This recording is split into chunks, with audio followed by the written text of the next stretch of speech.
Hello बच्चों, let's read the question. The question is choose the correct option regarding the schematic representation of heat engine given below. आपको एक heat engine का diagram दे रखा है और आपको बताना है कि कौन सा ऑप्शन करेक्ट है। तो देखिए इस क्वेश्चन के कॉन्सेप्ट को समझने के लिए आपको पता होना चाहिए कि जो हमारा हीट इंजन है, या सपोज मैं मान लेती हूँ कि हीट इंजन हमने मान लिया कार्नोट इंजन का हम एग्जाम्पल ले रहे हैं।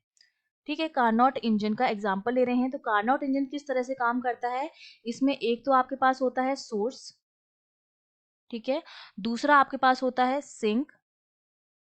सोर्स जो आपका होता है उसका टेम्परेचर जो होता है वो हाई होता है, इसलिए इसको हम कहते हैं हॉट रिजर्वॉयर।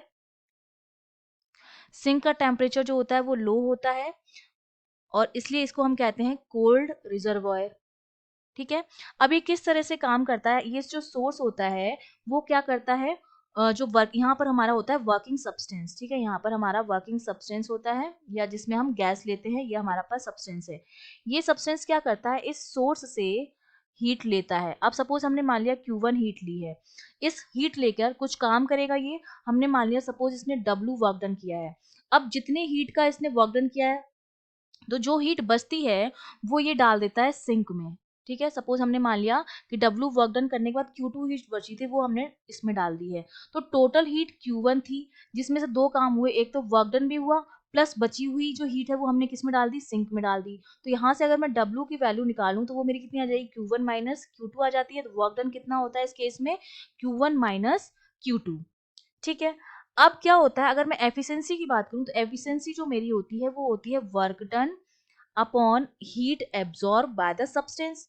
ये होती है हीट एब्जॉर्ब। ठीक है, तो अब वर्क डन कितना हो रहा है W, और हीट कितनी एब्जॉर्ब कर रहा है वर्किंग सब्सटेंस हमारा Q1।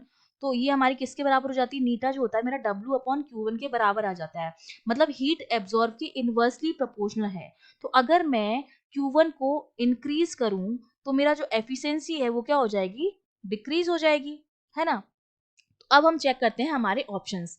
पहला है कि हमारा वर्किंग सब्सटेंस Q1 हीट ले रहा है हॉट रिजर्वॉयर से, जो हमारा सोर्स है, बिल्कुल करेक्ट है। सेकंड में कह रहा है कि जो हमारा वर्किंग सब्सटेंस है वो कितना काम करता है, W equals to Q1 minus Q2, बिल्कुल करेक्ट है। थर्ड में है efficiency of the engine decrease with the increase in Q1, क्योंकि ये इसके इनवर्सली प्रोपोर्शनल है। अगर हम Q1 को बढ़ाएंगे तो एफिशिएंसी जो होगी वो कम हो जाएगी। ये ऑप्शन भी बिल्कुल करेक्ट है। तो हमारे A, B और C तीनों ऑप्शन करेक्ट हैं। दैट मीन्स हमारा जो D ऑप्शन है ऑल ऑफ द अबव वो हमारा करेक्ट ऑप्शन हो जाएगा। I hope you understood well. All the best.